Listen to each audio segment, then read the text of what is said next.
अध्यक्ष महोदय, विरोधी पक्षाने मांडलेल्या अंतिम आठवडा प्रस्तावावर मी बोलतोय। अध्यक्ष महोदय, या सगळ्या अधिवेशनात आपण काय बघितलं? सभागृहामध्ये मंत्री बसत नाहीत, विषय असून मंत्री अधिकारी गैरहजर, आपल्याला वारंवार अधिकाऱ्यांना हजर राहण्यासाठी आदेश द्यावे लागले आणि म्हणून अध्यक्ष महोदय, या अधिवेशनामध्ये आपल्याला अनेक वेळा सरकारला निर्देश द्यावे लागले। अध्यक्ष महोदय, मागच्या 4-5 दिवसात आपण बघितलं की विकास कसा वाहून गेला। एक लोकप्रतिनिधी आरोग्य कर्मचाऱ्याला मारहाण करतो, याही घटना आपण बघितल्या।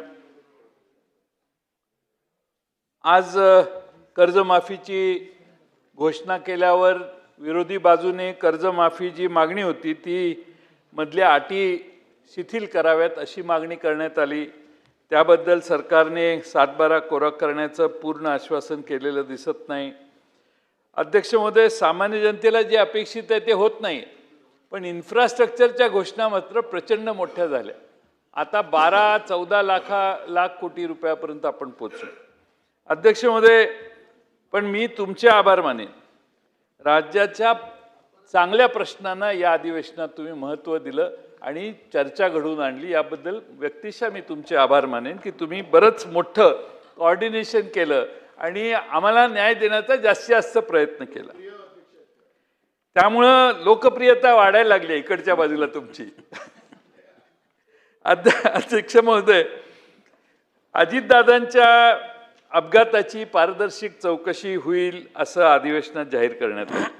5 महिने झाले, तपास कुठपर्यंत पोहोचला हे अधिवेशनात सरकारने जनतेला, सभागृहाला सांगावं। अध्यक्ष महोदय, खरं म्हणजे अजितदादांच्या चौकशीच्या बद्दल काहीच बातमी, काहीच माहिती येत नाही। त्यामुळे नक्की अजितदादांच्या घटनेला न्याय कसा मिळणार? आपण सरकारने जाहीर केलेलं की अजितदादांचं स्मारक आम्ही करू, त्या बाबतीत मला काही सरकारची हालचाल दिसत नाही। त्याचबरोबर अध्यक्ष महोदय, कायदा व सुव्यवस्थेचा प्रश्न आम्हाला पहिल्यांदा आनंद झाला, मुख्यमंत्र्यांच्याकडेच हे खातं असल्यामुळं फार चांगली व्यवस्था राहील असं वाटायचं सुरुवातीला। पण अध्यक्ष महोदय, आता मात्र असं वाटायला लागले की कायदा व्यवस्थेचाच खून झालेला आहे आणि या कायदा सुव्यवस्थेचं शव हे सरकारच्या बहुमताच्या खुर्चीच्या खाली गाडलं गेलेलं आहे। अध्यक्ष महोदय, माझ्या सांगली जिल्ह्यामध्ये 13 वर्षाचा वेदांत बंडगर याच्यावर एकानं, तो मोबाईलवर खेळत होता, त्याला गोळी मारून ठार केलं। याच आरोपीनं जतला एकदा गोळीबार केला होता आधी, थोड्या दिवस आधी। त्याला खरं म्हणजे त्याच वेळी अरेस्ट केली असती तर वेदांत बंडगर वाचला असता। त्या माणसानं जतवरून इकडे येऊन सांगलीमध्ये त्याला वेदांत बंडगरला गोळ्या घातल्या। अध्यक्ष महोदय, पोलिसांनी आधी जर त्याला अटक केली असती तर हा प्रश्न आला नसता, पण त्या पोलीस निरीक्षकाला फोन गेला, गुन्हा दाखल करून घेऊ नको, मी मिटवणार आहे ते। मग गुन्हा दाखल केला नाही त्याने। आणि आता अध्यक्ष महोदय, त्या पोलीस निरीक्षकांचं कॉल रेकॉर्ड तुम्ही जत पोलीस ठाण्याच्या तत्कालीन पोलीस स्टेशनच्या निरीक्षकाचं कॉल रेकॉर्ड बघून घ्या। त्या आरोपीला कोणत्या सत्तारूढ पक्षाच्या माणसाने फोन केला याचा अभ्यास करा आणि हे प्रकरण जर CID-कडे दिलं तर त्या पापात सहभागी असणारे सगळे त्यात एक्सपोज होतील। आपण कदम साहेब पुढाकार घ्या आणि ते प्रकरण CID-कडे द्या।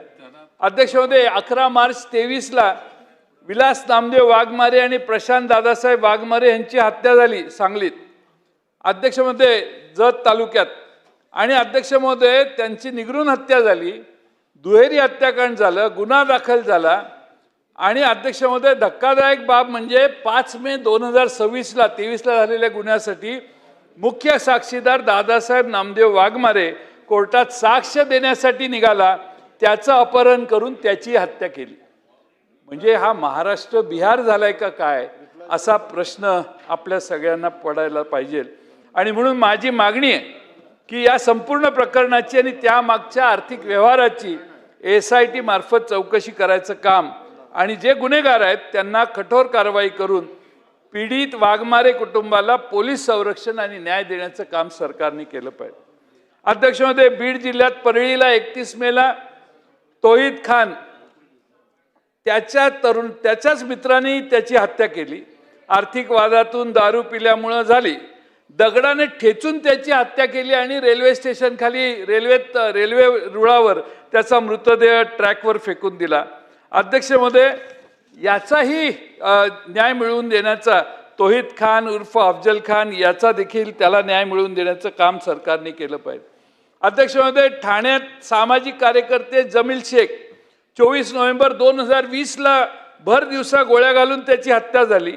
मुख्य सूत्रधाराला अटक करण्याची मागणी जमील शेख यांच्या कुटुंबियांनी लावून धरल्यावर सन्माननीय मुख्यमंत्री फडणवीस साहेबांनी या हत्याकांडाच्या तपासासाठी विशेष पोलीस अधिकारी नियुक्त करण्याचा शब्द दिला.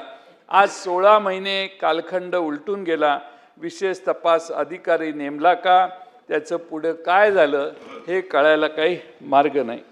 अध्यक्ष महोदय, नागपूरला मुख्यमंत्र्यांचं होम ग्राउंड, मग काय बोललं तर ते नागपूर बदनाम होतं असं परत सुरू होतं. पण अध्यक्ष महोदय, फक्त 500 रुपयासाठी 9 पोलिसांना निलंबित करण्याची पाळी आली. 500 रुपयाच्या ऑनलाईन गेमिंग फसवणुकीची तक्रार नागपूर पोलिसांकडे येते. वरिष्ठांच्या परवानगीशिवाय 2 पथकं तातडीने पुणे आणि मुंबईला रवाना होतात. पुण्यात गेलेल्या पथकाला अचानक चुकून 250 कोटीचं क्रिकेट बेटिंगचं रॅकेट हातात येतं. मुख्य बुकी पोलिसांच्या हाती लागतो. पोलीस अधिकारी आणि कर्मचारी कोट्यावधी रुपयाच्या बदल्यात त्या बुकीसोबत तडजोड करून त्याला सोडून देतात आणि नागपुरात परतल्यानंतर या बेकायदेशीर पैशाच्या वाटणीवरून याच पोलिसांची जे गेलेले होते त्यांची वादावादी होते. हा गैरप्रकार पोलीस आयुक्तांना कळतो आणि मग पोलीस आयुक्त 9 पोलीस कर्मचाऱ्यांना तातडीनं निलंबित करतात 500 रुपयासाठी. अध्यक्ष महोदय, आणि म्हणून अध्यक्ष महोदय, या अशा अनेक गोष्टी आहेत की ज्यामध्ये सरकारला या सगळ्या गोष्टी गांभीर्याने घेण्याची गरज आहे. माझी माननीय मुख्यमंत्री महोदयांना विनंती आहे की या गुन्ह्यात सहभागी असलेल्या पोलिसांवर तात्काळ कारवाई करायला पाहिजे. पण आता कुंपणच शेत खाते असं आता लोक म्हणायला लागले आहेत. लोकांचा पोलिसांच्यावरचा विश्वास अत्यंत कमी झालेला आहे. पोलीसच पोलीस स्टेशनला गेल्यावर केस घेत नाहीत, सेटल करायचा स्वतःच प्रयत्न करतात. इतके मी स्वतः फोटो पाठवले. टेबलवर 3 पत्ती खेळायचं चालू आहे, तिथले फोटो पाठवले. पोलिसांनी तिथं जाऊन त्यांचं सगळं बाजूला केलं आणि फोटो काढून मला उलटे पाठवले. तिथं काहीच नाही साहेब, फोटो तिथलेच निघालेले आहेत, तिथून काढून आणलेले आहेत, आमच्या माणसांनी आणलेले आहेत. पण पोलिसांना ह्या सगळ्या हप्तेखोरीतून वाचवण्याचं काम देवेंद्र फडणवीस यांनी करायला पाहिजे. राज्याच्या गृहमंत्र्यांनी केलं पाहिजे. सगळीकडे हप्तेखोरी चालू आहे. अध्यक्ष महोदय, आता सातारा जिल्हा परिषदेची घटना, इथं मकरंद आबा आहेत, दुसरे शंभूराजे तर आता यायचंच कमी झालेत. पण अध्यक्ष महोदय, या दोघांना पोलिसांनी उचलून बाजूला केलं. यांना पालकमंत्री ते शंभूराजे आहेत, त्यांना पण उचलून बाजूला केलं. तरी खुर्चीसाठी खाली माना घालून सरकारमध्ये तुम्ही बसलेला आहात. एवढं मला काय अपेक्षित नव्हतं. शिवाजी महाराजांचा बाणा पाहिजे. आज ठीक आहे, मला काय त्याच्यावर बोलायचं नाही, तो तुमचा अंतर्गत प्रश्न आहे. पण अध्यक्ष महोदय, 2 सदस्यांना मतदान करून दिलं नाही. त्यांच्यावर 7 वर्षाच्या पेक्षा जास्त मोठा गुन्हा असेल तर अरेस्ट करू शकतो. त्यांच्यावर किरकोळ खोटे गुन्हे दाखल केले, हे सांगतायत खोटा गुन्हा आहे म्हणून, तरी देखील त्या दोघांना मतापासून वंचित करून जिल्हा परिषदेचा अध्यक्ष आपल्या मनासारखा करण्याचं काम अध्यक्ष महोदय झालं. अध्यक्ष महोदय, मंत्र्यांच्यावर हल्ले करणं, मंत्र्यांना धक्काबुक्की करणं, हे ते शंभूराजेंच्या हाताला लागलेलं, ते सारखा हात दाखवायचे मधल्या काळात. आता जरा बंद झाले, वरून जरा दम दिल्यावर बहुतेक हात खाली घेतलेला आहे. पण अध्यक्ष महोदय, पोलिसांची मजल एवढी, पोलिसांचा वापर एवढा, मी माझ्या 40 वर्ष आता होतील ही टर्म पूर्ण तुम्ही करायची संधी मला दिली तर 40 वर्षात असं मी कधी बघितलेलं नव्हतं. करायचं, पण कार्यकर्ते आहेत, बाकीचे लोक आहेत, पोलिसांनाच डायरेक्टिव्ह करणं हे अध्यक्ष महोदय चुकीचं आहे असं मला वाटतं. अध्यक्ष महोदय, आता कुणी घोषणा केली, आंदोलन केलं तर अध्यक्ष महोदय आता तडीपारीची डायरेक्ट कारवाई होते. परवा मुंबई उच्च न्यायालयाने सांगितलं की राजकीय घोषणा देणं आणि नेत्यांचा निषेध करणं हा गुन्हा ठरत नाही. आणि न्यायमूर्ती काय म्हटले, सरकार आपल्या जनतेला गुलाम बनवत आहे का, एवढं गंभीर आणि अशा पद्धतीने तुम्ही तडीपार करू शकत नाही. न्यायालयाची ही चपराक माननीय मुख्यमंत्र्यांनी सगळ्या DSPंना बोलवलं पाहिजे, कॉन्फरन्समध्ये सांगितलं पाहिजे, अशा पद्धतीची अवैध कारवाई तुम्ही करू नका. चुकीच्या न्यायानं पद्धतीनं रेटायला आम्ही फार वर्ष राज्य केले, पण लोकांना योग्य वाटेल एवढंच रेटावं, हे जरा जादा रेटारेटी चालली आहे असं माझं मत आहे. आणि म्हणून पोलिसांच्यावर ज्या शेरा आहेत त्याची गांभीर्य गृहमंत्र्यांनी घ्यावं. अध्यक्ष महोदय, खरं म्हणजे आपल्याला डोंबिवलीतील शास्त्री नगर रुग्णालयात काय घडलं, नगरसेवक रुग्णालयात घुसला, डॉक्टरांना मारलं, महिला डॉक्टरांना धक्काबुक्की केली, रुग्णालयात धुडगूस. आता लोकप्रतिनिधी जर हातात कायदा घेणार असतील तर नागरिकांनी काय करायचं. डॉक्टर दिवस रात्र रुग्णसेवा करतात आणि अशा प्रकारे जर त्यांच्यावरच हात उचलला जात असेल, दुसरी आयुध आहेत ना, दुसरे मार्ग आहेत डॉक्टरांना चुका दाखवण्यासाठी. आणि म्हणून अध्यक्ष महोदय, महाराष्ट्रातला कोणताही डॉक्टर आता सुरक्षित राहिलेला नाही. लोकप्रतिनिधी असलं म्हणजे आपण कायद्यापेक्षा मोठं असतो असं समजूत जर कोणाची असेल तर माझी मुख्यमंत्र्यांना विनंती आहे की महाराष्ट्राची, आपण मुख्यमंत्र्यांनी सांगितलेलं महाराष्ट्राला बदनाम करणाऱ्यांना सोडणार नाही. या नगरसेवकांनी महाराष्ट्राला बदनाम केलं महिला डॉक्टरांच्यावर हात उगारून, आणि म्हणून त्यांचं सदस्यत्व मुख्यमंत्र्यांनी रद्द करावं. उत्तराच्या भाषणात त्यांनी हे रद्द केलं तर आम्ही त्यांचं जे स्टेटमेंट आहे महाराष्ट्राला बदनाम करणाऱ्याला आम्ही सोडणार नाही ते खरं आहे असं आम्ही समजू. आणि म्हणून माझी विनंती आहे की ह्या पाजी नगरसेवकावर त्यांनी ॲक्शन घ्यावी. अध्यक्ष महोदय, अंमली पदार्थ हा एक नवा source of income of police department झालाय का काय असं मला वाटायला लागलेलं आहे. फार अवघड आहे. म्हणजे आपण साहेब कुठल्याही ठिकाणी जावा, सगळे महाराष्ट्रातली तरुणाईला हा अंमली पदार्थ आता विळखा घालायला लागलेला आहे. कुणी असं बोललं तर एखादी रेड पडते. आमच्याकडे आष्ट्याला रेड पडली, 8 जणांना अटक केलं, 2 ठेवलं, 6 जणांना सोडलं, त्यात मेन माणूसच सोडला. अध्यक्ष महोदय, या महाराष्ट्रामध्ये अंमली पदार्थांचा सुळसुळाट यापूर्वी कधीही नव्हता, एवढा आज वाढलेला आहे. 2025 मध्ये 2438 गुन्हे, 3173 आरोपी आणि 239 कोटी रुपयाचा मुद्देमाल जप्त केलाय. आधीचे आकडे वाढून वेळ घेत नाही मी आपला. पण अध्यक्ष महोदय, अंमली पदार्थांची तस्करीची साखळी विस्तारित आहे. त्यामागचं रॅकेट आपल्या सगळ्यांच्या पेक्षा मजबूत झालेलं आहे आणि ह्या मागच्या 5-7 वर्षात हे झालेलं आहे. आणि मुंबईनंतर पुणे, नाशिक, संभाजीनगर, नागपूर, अमरावती, अकोलेचा ग्रामीण भाग हे सगळीकडे या फार मोठ्या प्रमाणात आहेत. माझ्या सांगली जिल्ह्यामध्ये ग्रामीण भागात, आष्ट्यासारख्या भागात मी त्याचा विषय आधी मांडलेला होता. आणि हे ड्रग्ज मिळतात. माझी मुख्यमंत्र्यांना विनंती आहे की त्यांनी महाराष्ट्रातल्या सगळ्या SP-ना सांगा की जनतेनं नाव काढलं पाहिजे की ड्रग्ज बंद झाले म्हणून. त्यांनाही संधी आहे. लोकांना लगेच रिस्पॉन्स करतील लोक की आता पोरांना कुठंही अंमली पदार्थ मिळत नाहीत, हे गावात लगेच लक्षात येतं. आणि म्हणून मुख्यमंत्र्यांना माझं आव्हान आहे, आग्रह आहे, विनंती आहे की त्यांनी महाराष्ट्रातल्या SP-ना सांगा अंमली पदार्थाचे रिपोर्टिंग झालं तर तुम्हाला तुमच्यावर कारवाई करू. रिपोर्टिंग त्यासाठी 0 करतील नाही तर. पण अध्यक्ष महोदय, या अंमली पदार्थाला काही ना काही उपाय काढणं आवश्यक आहे असं मला वाटतं. अध्यक्ष महोदय, आता नेरळमध्ये MD मेफेड्रॉन संपूर्ण राज्य हादरलं. अंमली पदार्थाचं रॅकेट उघड झालं. हे पदार्थ तयार होतात, साठवले जातात, राज्यभर पोचतात. प्रशासनाला त्याची माहिती नसते. जरा इकडं तिकडं झालं तर मुख्यमंत्र्यांचं इंटेलिजन्स लगेच त्यांना कळवतं की भास्करराव जाधव कुणाला जाऊन संध्याकाळी भेटले म्हणून. एवढं सेन्सिटिव्ह नेटवर्क पोलिसांचं महाराष्ट्रात आहे. मी उदाहरण भास्करराव नाही, कुणाला जात नाहीत भेटायला ते, पण उदाहरण सांगितलं मी.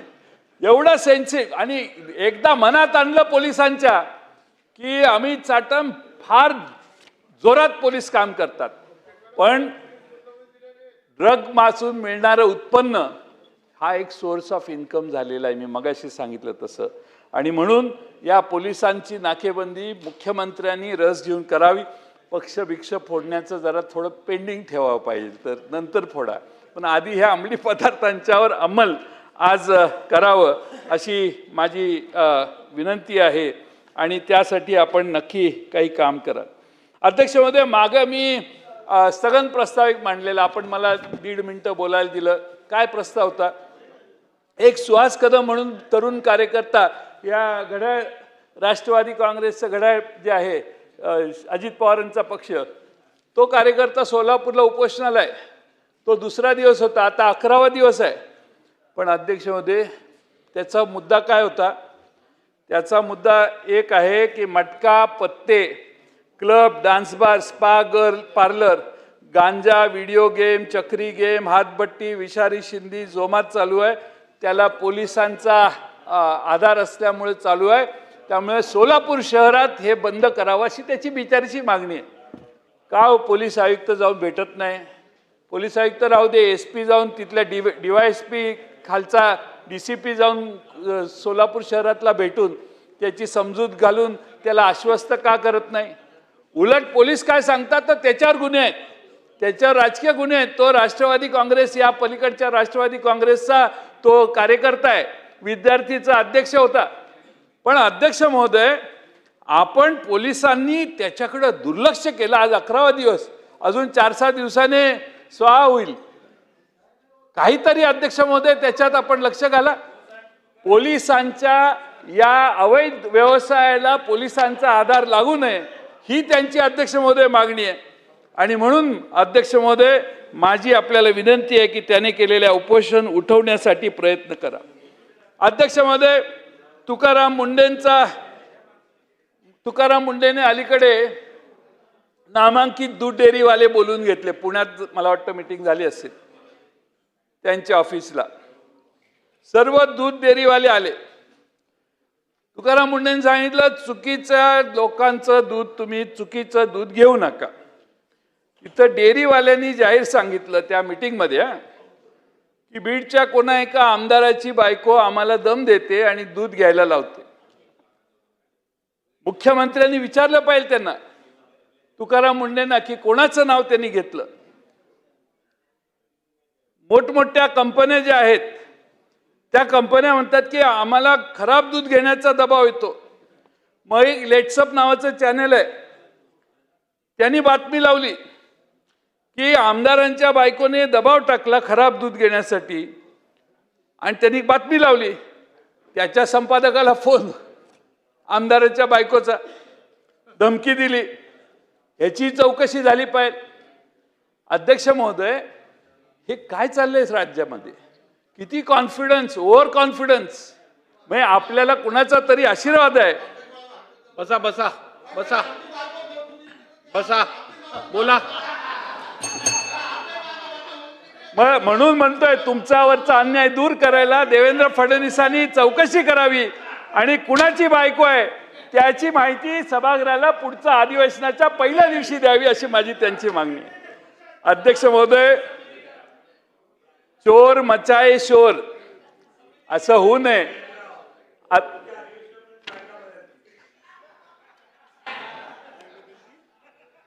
मी हे ऐकलेलं नाही म्हणून मी त्याचा उल्लेख करत नाही, रेकॉर्डला होईल. मी रेकॉर्डवर पण घेतलेलं नाही. थँक्यू. सध्या दूध व्यवसायात असं होऊ नये अशी आमची विनंती आहे. चोर मचाए शोर, उलटा चोर कोतवाल को डाटे, एवढी काळजी अध्यक्ष महोदय घ्यावी. अध्यक्ष महोदय, वेळ कमी आहे याची मला जाणीव आहे आणि त्यामुळं मी 2 मुद्दे मांडून माझं भाषण संपवणार आहे. अध्यक्ष महोदय, मीरा भाईंदर मनपा क्षेत्रात पेनकरपाडा येथील RNA कोर्टयार्ड आणि मौजे नवगर येथील युनिक हाईट इमारत E10 आणि E11 याच्या प्रकल्पात तळमजल्याचा बेकायदेशीर वाणिज्य वापर करून FSIचं उल्लंघन केलेलं आहे. प्रकल्पामध्ये अनधिकृत दुकाने सदनिका विकण्यासाठी विकासकाने मीरा भाईंदर मनपाचे खोटे बोगस बनावट नकाशे दाखले तयार करून शेकडो लोकांची कोट्यावधी रुपयाची फसवणूक केलेली आहे. अध्यक्ष महोदय, रवी डेव्हलपर्स याची सुधारित बांधकाम परवानगी रद्द केली असतानाही 17/6/19ला विकासकाने बनावट दस्तऐवज तयार करून 50 पेक्षा अधिक इमारतींमध्ये अनधिकृत फ्लॅट, दुकाने, बंगल्यांची विक्री केली आहे. या अनधिकृत बांधकामाविरोधी कारवाई करण्याचे सर्वोच्च न्यायालयाने तसेच नगर विकास विभागाचे आदेश असतानाही मनपा स्थानिक बिल्डरांना पाठीशी घालून कारवाई करत नाही. ही एक धक्कादायक गोष्ट आहे. अध्यक्ष महोदय, माझी विनंती आहे मुख्यमंत्र्यांनी यात लक्ष घालावं. दुसरं, अध्यक्ष महोदय, भिवंडीमध्ये प्रकाश नानजी पटेल भूमी वर्ल्ड असोसिएट आहे. सर्वे नंबर 88/9 आणि 57/11 हे जमीन मालक सकाळी मला येऊन भेटायला आले होते. आपण लक्षवेधी लावाल अशा आशेने ते बिचारे आले होते. तर जमीन मालकाशी करार न करता त्यांच्याशी करारच नाही, पण त्यांच्या जमिनीमध्ये बेकायदेशीरपणे वेअरहाऊसचं बांधकाम दांडगाईनं सुरू केलेलं आहे.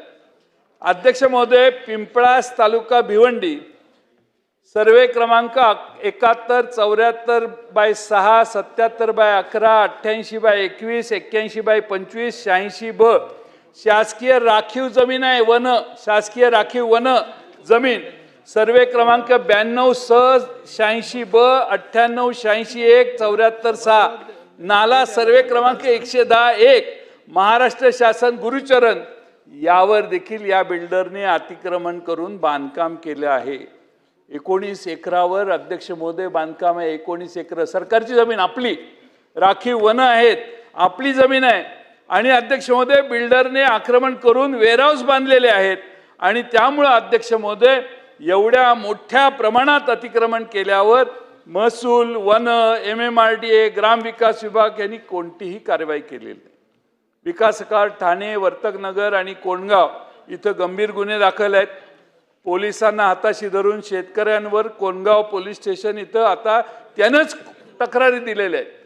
त्यानेच विकासकाने तक्रार दिल्या आहेत आणि पोलीस त्या सकाळी 2 आलेले त्यांना बोलवायला लागलेले आहेत की तुमच्याबद्दल तक्रार आहे, या जरा बघू तुमचं काय करायचं. अध्यक्ष महोदय, दोषी विकासकावर अनधिकृत बांधकामावर तात्काळ कारवाई करून गरीब शेतकऱ्याला सरकार न्याय देणार का, आम्हाला अपेक्षा आहे. मुख्यमंत्री त्यांच्या उत्तरात सांगतील. अध्यक्ष महोदय, जितेंद्र आव्हाड साहेबांनी रतनजी प्रेमजी पब्लिक चॅरिटेबल ट्रस्टच्या जमिनीच्या गैरव्यवहाराबद्दल एक मुद्दा सांगितला. 3 अधिवेशनात मांडतोय आम्ही. हे ट्रस्टी हरीश पांचाल, भारती किशोर आडिया आणि इतर यांनी हजारो कोटीची जमीन अवघ्या 2 कोटीला विकून कन्व्हेन्स डीड केलं आणि फेकिन नावाच्या डमी कंपनीने 100 कोटीचा चेक दिला. केसरियाजी कॅपिटल नावाच्या अदृश्य NBFCच्या खात्यामध्ये फक्त 150 रुपये असताना त्यांनी 126 कोटीची बोगस बँक गॅरंटी दिली. ट्रस्टींनी स्वतः ॲफिडेव्हिट करून सुप्रीम कोर्टात कबूल केलं, चेक बाउन्स झाले. तरी ट्रस्टला का जमीन परत ताब्यात घेण्याची घाई नाही, कारण हजारो कोटीचं मनी लॉन्ड्रिंग या प्रकरणात झालेलं आहे. आणि म्हणून अध्यक्ष महोदय, भ्रष्टाचार इन्स्टिट्यूशनलायझेशन झालंय का, इन्स्टिट्यूशनलायझेशन म्हणजे भ्रष्टाचाराचं इन्स्टिट्यूशनलायझेशन झालेलं आहे असं मला वाटतं. काल नांदेडमध्ये पूल पडला, कारण 2 विद्यार्थी कसेबसे वाचले. सांगण्यात काय आलं की ते भूकंपामुळे झालं. अरे, पुलाची एक भिंत खाली पडते, सगळी माती रस्त्यावर येते, एखादी तरी झोपडी पडली असेल की नाही त्या 4.5 रिश्टर स्केलच्या भूकंपानं. 4.2 रिश्टर स्केलचा भूकंप झाल्यावर एखाद्या घर पडलं असेल, एखादी झोपडी पडली असेल आणि मग आपला कोट्यावधी रुपयाचा पूल कोसळला असेल. पण हाच पूल कोसळला, बाकी काही मुनगंटीवार साहेब पडलेलं नाही. हा पूल का कोसळला याची चौकशी केली पाहिजे. आम्ही तुम्हाला बदनाम नाही करत, तुम्ही स्वतःवर घेऊ नका. कॉन्ट्रॅक्टर चुकीचे आहेत, त्यांच्या मागे लागा. तुमचा काय सोकावता कामा नये. असा कोण कॉन्ट्रॅक्टर आहे की त्यानं पडल्या 2 महिन्यात पुलाची भिंत पडते? अध्यक्ष महोदय, हे गंभीर आहे. तुम्ही साहेब, माझी तुम्हाला विनंती आहे, तुमच्यावर माझा पूर्ण विश्वास आहे, तुम्ही ह्याच्यात लक्ष घाला. तो कोण कॉन्ट्रॅक्टर त्याला बोलवा, मुख्यमंत्री महोदयांना किंवा ते बांधकाम मंत्री कोण आहेत त्यांना बोलवा. पण ह्याचा शहानिशा झाला पाहिजे. एक झोपडी त्या जिल्ह्यात पडली नाही. भूकंप लय लांब झालेला, पण एक झोपडी नाही पडली, पण ह्याचा पूल पडला. अध्यक्ष महोदय, छत्रपती शिवाजी महाराजांचा पुतळा कोसळला मागे कोणी दोषी अजून झालेलं नाही. आम्हाला माहित नाही कोण झालं का. होर्डिंग पडली, 13 माणसं दगावली, कोणी दोषी नाही. मेट्रोचं बांधकाम कोसळून माणूस दगावला, कोणीही दोषास पात्र नाही. झाड शाळेच्या बसवर कोसळून एक निष्पाप जीव गेला, कोणीही दोषी नाही. यामध्ये कुणीच दोषी नसेल, ह्या पुलातही कोणीच दोषी निघणार नाही अशी मला खात्री आहे. कारण आता आशाच संपलेल्या आहेत, सगळ्या आशा संपलेल्या आहेत न्याय मिळण्याच्या. एखादी दुर्घटना झाल्यावर रिस्पॉन्सिबिलिटी, आता हे सीलिंग काय ते मिसिंग लिंकचं समर्थन तुम्ही करताय, ओके, पण अरे चौकशी करा ना, का असं झालं? एवढा मोठा वरचा डोंगर तुम्ही ॲड्रेस का नाही केला? तुम्ही आत्ता म्हणताय वर जाळी लावतो, तर मग पुढं एवढे 6 देशाचे इंजिनियर आपल्या कामाला सेवा देत होते. आणि म्हणून अध्यक्ष महोदय, माझी विनंती आहे की आता काय मीडिया तर काय बोलतच नाही. ते राम मंदिरात चोरी झाली, 2 दिवसाच्या पलीकडे 3रा दिवस नाही दिसला.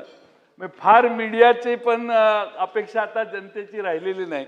2 दिवस चालतं टीव्हीवर, विषय संपतो, 3रंच काहीतरी होतं आणि मग हे सगळं जातं. आता रामटेकचं आपण बिल मंजूर केलं, किती रामाची बिल होतं, रामाचं सगळ्यांनी हजर राहायला पाहिजे होतं, पण कशी उपस्थिती होती राम भक्तांची हे तुम्ही बघितलं. आणि म्हणून अध्यक्ष महोदय, लोकशाहीचा 4था स्तंभ ढासळत असेल तर नक्कीच लोक स्वतः पत्रकार व्हायला लागलेले आहेत, स्वतःच पोलखोल करायला लागलेले आहेत. आणि म्हणून एक पंडित म्हणून पुण्यात आहे, पंडित म्हणून त्याच्या रील्स बघा, अतिशय कौतुक आहे त्याचं मला.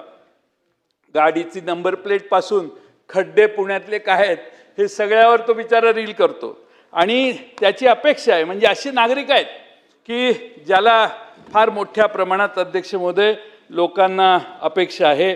मी जास्त वेळ घेणार नाही, तुमचा आदेश असेल तर मी एक कविता म्हणतो. आता शेवटचा दिवस आहे, तुमची चिडायचं नाही, आपलं स्पोर्ट्समन स्पिरिट जागा ठेवा, चिडू नका, आपलं असंच आहे कविता. सामना चित्रपटात मारुती कांबळेचं काय झालं हा एक खूप प्रसिद्ध संवाद आहे. त्यावर संवादावर आधारित एक कविता तयार केलेली आहे. मी नाही केलेली, मी कवी नाही आहे, त्यामुळे उगाच खोटं गोगावले साहेब बोलणं बरोबर नाही. इथं सभागृहात खरंच बोलायचं असतं, त्यामुळे झूट बोलणे असे काम नाही होता. सरकार म्हणालं जनतेला आता सगळं फिक्स झालंय, सरकार म्हणालं जनतेला आता सगळं फिक्स झालंय, महाराष्ट्राला $1 मिलियन अर्थव्यवस्था बनवण्याचे डन झाले. जनता म्हणाली सरकारला साहेब पेट्रोल 111 झालं, डिझेल 100 जवळ आलं, सांगा महागाई कमी करण्याचं काय झालं? सरकार म्हणाले जनतेला डाओसला जाऊन करार झाला, महाराष्ट्रात मोठा उद्योग आला, मोठं काम झालं. पालक म्हणाले सरकारला आमचं पोरगं बेरोजगार का झालं, 2 कोटी रोजगाराचं काय झालं? सरकार म्हणालं महिलांचा आता प्रश्न राहिला नाही, त्यांना बरंच काही मिळालेलं आहे, त्यांचं मतही आता आपलं झालेलं आहे. महिला म्हणाल्या सरकारला साहेब 80 लाख महिलांना बाद का केलं, लाडक्या बहीण योजनेचं काय झालं? आता सरकार वैतागलं, विद्यार्थ्यांकडे वळलं. सरकार म्हणालं विद्यार्थ्यांना तुमच्यासाठी खूप केलं, नीट केलं. विद्यार्थी म्हणाले सरकारला तेच आम्ही विचारतोय, नीटचं काय झालं, CET TETचं काय झालं? आता सरकारने मात्र प्रभू रामाकडे दावा केला. प्रभू रामाकडे हे सगळेच अशांत आहेत, सगळेच नाराज आहेत म्हटल्यावर सरकार प्रभू रामाकडे गेलं आणि प्रभू रामाकडे दावा केला, प्रभू रामा वाचव रे आम्हाला, आता तुझं मंदिरही झालं. प्रभू राम म्हणाले सरकार आधी सांगा माझ्या भक्तांनी दिलेलं दानाचं काय झालं. धन्यवाद.